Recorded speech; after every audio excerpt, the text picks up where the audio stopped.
we had heard the news on the Wall Street Journal that there could have been layoffs. I woke up and just checked my phone and Mark Zuckerberg says in a new blog post the company will lay off 10,000 employees. 11,000 people, about 13% of the workforce were laid off by Meta. What gave you the sense of belief that this was going to work? The thing that gave me the sense of the belief that this was going to work was Meet Scott, a former tech worker turned entrepreneur. Scott now runs one of New York's most popular brands, Ultimate Food Tours. In this episode, Scott breaks down how he walked away from a six-figure job offer to grow a food tour side hustle business into a thriving brand. What is some of the advice that you received that would help some individuals that might see this video to go out and start their side hustle? the ones that I would say are You will learn how Scott turned a hobby into a real business without spending money, the turning point that helped Scott say no to safety and yes to risk, and a simple path for anyone facing a layoff to build momentum. I am Kobe Ellison, and this is Founders 40. So Scott, I want to pick up the story when you got let go. So tell me that story. How did the notice work? I was recently talking to someone and they spoke about how they got an email and they had to hop on the phone. What was the process for you nowadays? How did the notice process work? Yeah, for sure. So, I had gotten my dream job at Meta about 8 months before, and we had heard the news on the Wall Street Journal that there could have been layoffs, and this was before everything happened, so we couldn't believe it. And I talked to my boss, and she told me not to really be too worried. And that next morning, I woke up and just checked my phone and got an email from Meta saying that my position was eliminated. So, was able to log on, and at that point, the company had a bunch of things set up to kind of talk us through the transition. So it was a little bit surreal, to say the least. Was there any package they gave you, or they just said, okay, you're gone, that was it? Yeah, we did have a severance package. I thought it was a pretty good one. So getting that severance package actually gave me the confidence to take the jump to do Ultimate Food Tours because I knew I'd be okay for a certain amount of time. Yeah. So before we hop into that, there was a process when I looked in your story, there was a process where you did go out and search for another job and actually got an offer from another job. Can you speak to that? Share the story around that. Yeah, absolutely. So after I was laid off from Meta, I went through the corporate interview process. People in the corporate world were very, very kind to take my calls, and found a company that was kind of right up my alley and offered me a job. And when I got the offer, it was one that from a company that I would be really thrilled to be with for them, in any other circumstance. Mm-hmm. But I just felt that Ultimate Food Tours had a lot of momentum. At the time, I was single. I had the severance package going, and I was like, at this point, this is going to be the best part for the rest of my life to give this a shot. So turned down that offer and jumped into Ultimate Food Tours full time. Right. And so just bringing the audience up to speed, you mentioned Ultimate Food Tours, which was actually your side hustle you started when you were at Meta? I started it when I was at Edelman, which was the job that I had prior to Meta. Prior to Meta. Okay. So right now you're at a situation where you got let go.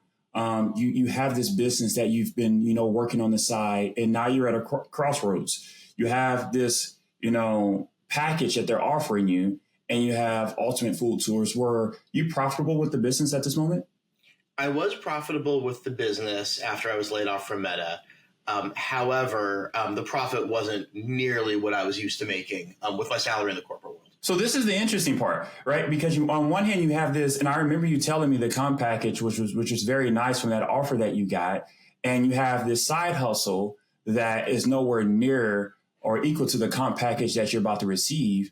How did you make that decision to say, hey, look, I'm going to go all in on the side hustle versus taking this corporate role, which I believe the package was in the high six figures? So the package, I believe it was something like health insurance for 6 months. And then I think we got a few months of pay as well. But what made me make the decision was a couple things. I would say one, just my current life situation. I was like, I'm only depending on myself, so I can keep myself alive for a while. Mm-hmm. And then the second thing was I had some friends that had started a business.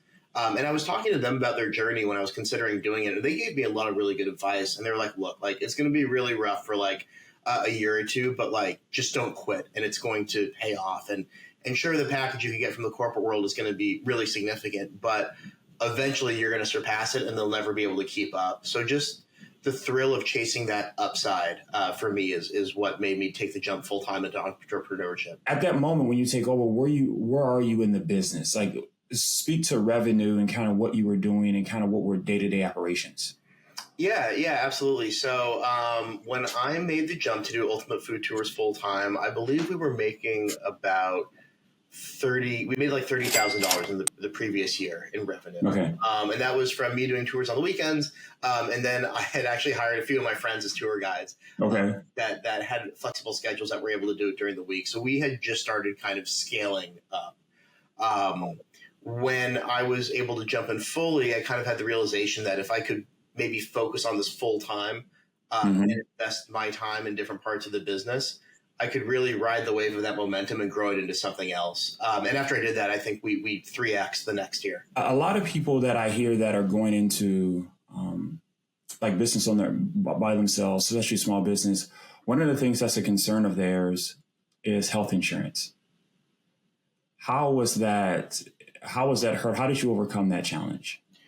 Yeah. So health insurance, that's real and that's expensive. I mean, Meta gave us, I think it was 6 months or something like that of health insurance. So that was awesome. I mean, that was really helpful. And then I maxed out the Cobra. So I was on their Cobra for probably another 12 months, I would say, whatever the max was. And then they kicked me off of it. And then was able to find some stuff in the marketplace. But that is a very significant real expense. So at this moment, you're in there, you said you 3X. And so what year are we in when you 3X that? Like you got let go in what year? I was let go in February of 2023. 2023. And the 3X happened in 2024? The 3X would happen in 2023. Okay. Yeah. 2023. Okay. So now we have momentum, and okay. So we have momentum at this point now. So what are you doing? We talk to us more so people can get a sense of kind of what the business is. Ultimate Food Tours. I come to New York. I want a tour of just food places. You're taking me around to just famous places around the area. Yeah. So what we do at Ultimate Food Tours is we have currently 6 food tours and 3 cooking classes that all follow certain themes. So what we'll do is, like, let's say, Colby, you want to go to Chinatown or something like that. We'll take you to Chinatown. We'll tell you the history of Chinatown and the neighborhood. We'll take you to 5 different stops.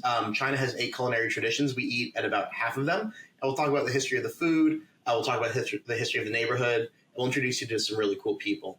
And we do that across all our tours. So we really try to fill your mind as well as your stomach with food and facts. I'm curious to know, like, the scarcity. I mean, even getting back into, hopping all into this business, what gave you the sense of belief that this was going to work? Well, let's see. The thing that gave me the sense of the belief that this was going to work was really just not knowing any better.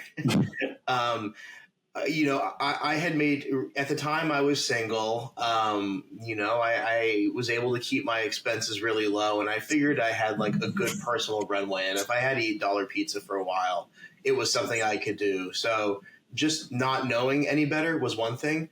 But number 2, I always wanted to be an entrepreneur. I mean, when I was in middle school, I learned how to burn custom CDs and kind of had a business that way.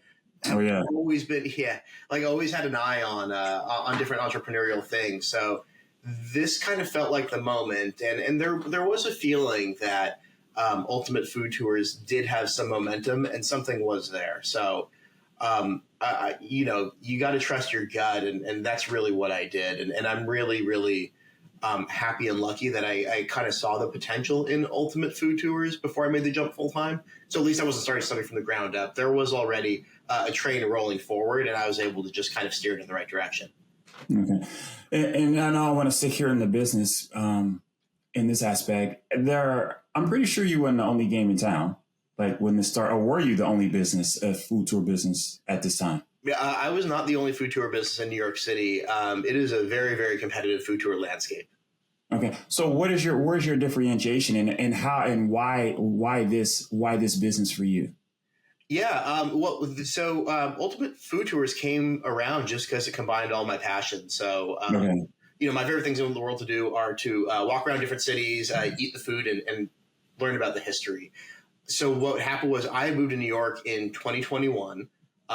freelance TV producer. And Okay. you kind of just hop from show to show. So you had a lot of downtime where you were looking for jobs.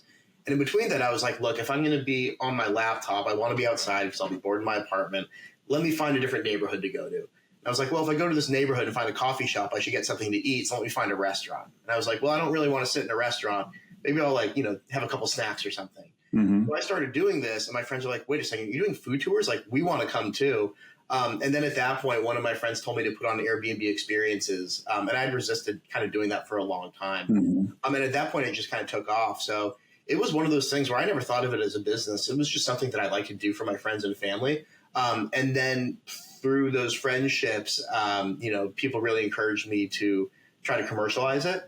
And once I found some success with that, I was able to really focus on it and grow it. Since you've been sharing this story, and I know I found you through the CNBC's YouTube video that was done, have you had a lot of people reach out to you asking for advice and how to actually build and go out and build a business themselves? I have. Ever since the CNBC piece came out, and as well as some other ones, there's been a lot of folks that have reached out just asking to speak with me. And it's really fun. I don't think I would still be doing this if it wasn't for me talking to other entrepreneurs and people that were really giving me good advice and encouraging me to keep going. So I'm really happy to pass that on. And also just like being reconnected with people that I knew in, let's say high school and stuff like that I hadn't talked to in a while that were exploring new things.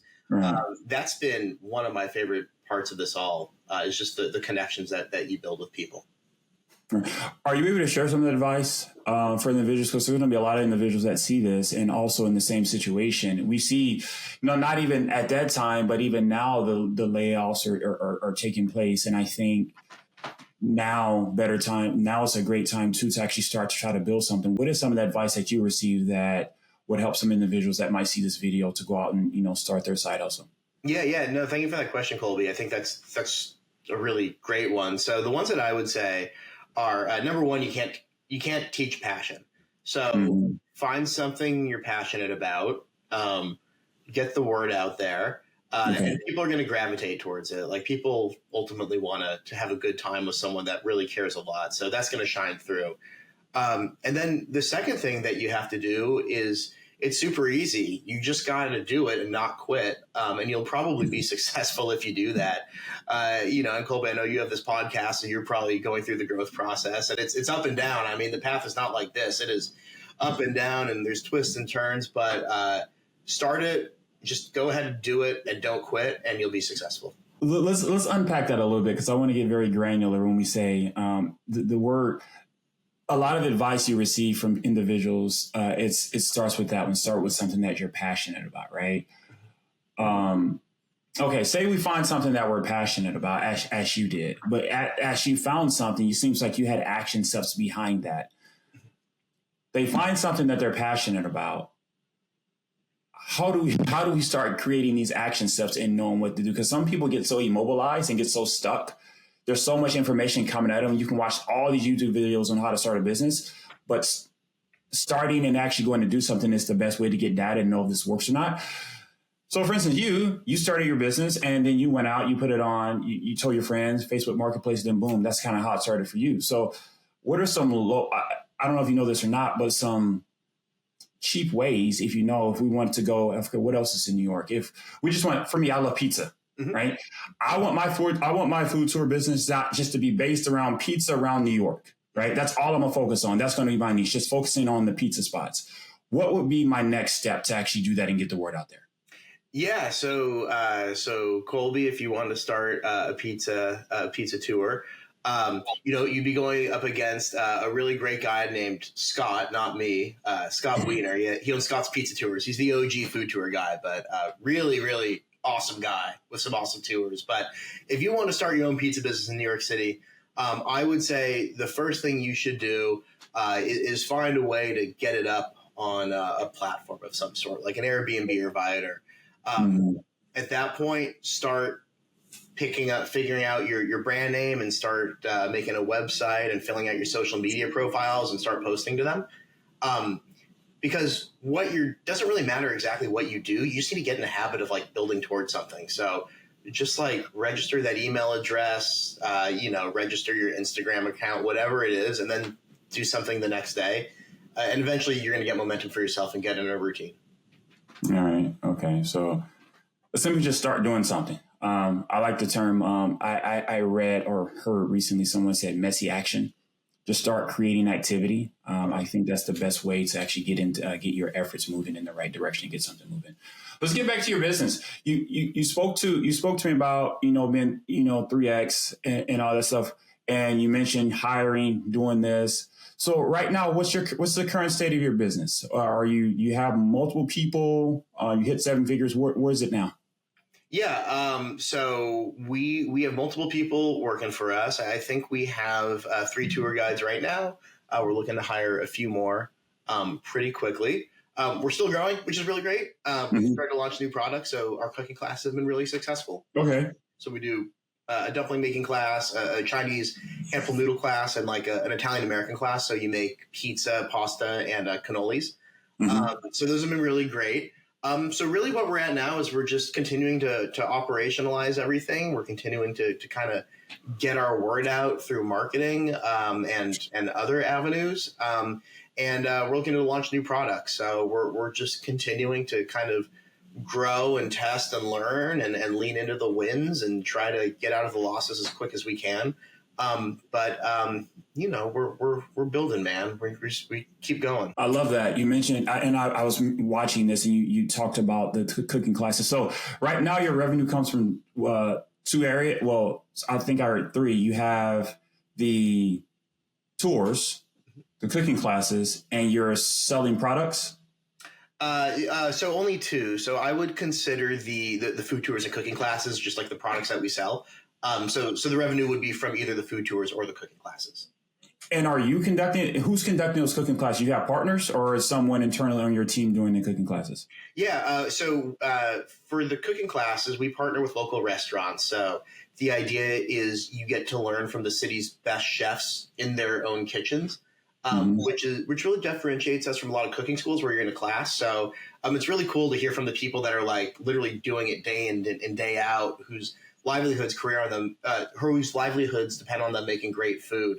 So it's a really cool experience, and we're in some really interesting areas. I mean, we're in Chinatown, we're in Little Italy, so people are in like the belly of the beast, learning how to make this food and really participating in a hundreds of year history of New York culinary innovation. So where do you see the business now? I mean, you've definitely grown. I didn't know you've been doing this since 2003. You mentioned. I'm sorry, I may have misspoke. I started doing this full time in 2023. 2023, okay. I launched the business in 2019. Okay. So what are we at now? Seems like we say 2019. That seems like yesterday. But 6 years you launched the business. So in 6 years, you're fully operational startup essentially. Yeah. I mean, it's great. It's we're rolling. We're doing it. You feel comfortable speaking with to revenue at this moment? I know you said on the CNBC piece you were doing 145,000. Has that increased since then? Yeah, we're above 145,000. I forget exactly where they took the numbers from, but I believe that was maybe the second half of 2022 and the first half of 2023. So we are above that right now, and a lot of that just has to do with our reputation and a lot of word of mouth and return visits from the guests that we've had, as well as the new products that our return guests are participating in via the cooking classes and other food tours. Okay. Scott, laid off from Meta, pizza tour business. Where do you see the company going? I mean, right now we're 2020 halfway between 2025. What are your goals? Like, what do you see? What's your vision for the company? Yeah, as the goals for Ultimate Food Tours are just to continue to grow in New York City, and then eventually we may decide to expand it to other areas. I think there's a lot of room to grow in the city. I mean, we're only in Manhattan right now, and people are curious about a lot of boroughs. There's a lot of different culinary experiences that we could do as well as outside of the food tours and cooking classes. So we're really looking to innovate around there as well. But we love New York City. We're kind of doubling and tripling down there, and the city's really paid us back. So we really just want to be the go-to food experience company for anyone visiting New York City. And we'll finish with this one. I know, because this is one of the reasons why I wanted to connect with you in the beginning, is the fact that the layoffs, and as we see now, whether it's AI, people thinking about taking jobs or whatever the situation is, you might find people nowadays that are at the crossroads themselves. Do I go all in on a business, or maybe they don't have one, maybe they need to start one, or do I go get another job? If you're speaking to someone, speaking to the audience now, what do you say to that individual that, hey, is at that same point, right? Do I take the job, or do I go in all in the business? What would you say to that individual? Yeah, the best advice that I would give to someone that's kind of considering starting a business or taking a job is to take the job and start the business on the side. I think starting a business is stressful, and I think financial stress is something that probably touches all of us in some way, no matter what we're doing. So if you have that guaranteed paycheck and you're able to treat your side hustle as a hobby and just see if you can commercialize it, it's going to take a lot of stress off of you. Perfect. We'll leave it there.